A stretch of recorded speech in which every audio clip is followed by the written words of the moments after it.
Dans cette salle bondée de monde, des personnalités prennent part à la clôture de la 10e édition d'Octobre Rose.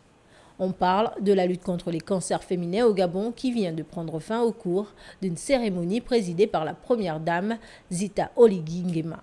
Devant une pléthore d'invités, membres du gouvernement et acteurs du secteur sanitaire ont suivi avec attention le discours de la First Lady. Je salue la très forte mobilisation de nombreuses associations et entreprises locales, ainsi que les administrations qui se sont appropriées cette campagne à travers des actions fortes de sensibilisation.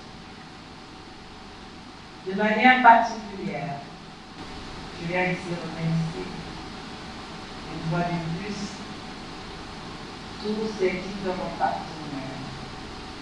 Parce que la lutte contre les cancers féminins est aussi une question de santé publique au Gabon, pour le président de la transition, Brice Clotaire Oligui Nguema, et les membres du gouvernement, des mesures ont été prises pour pallier les différentes problématiques.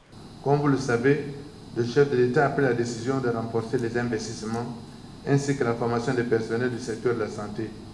Il s'agit de l'une des réponses aux défis auxquels nous sommes confrontés, avec l'objectif bien entendu d'améliorer sur le moyen et long terme le niveau et la qualité de la prise en charge et un meilleur accès aux soins.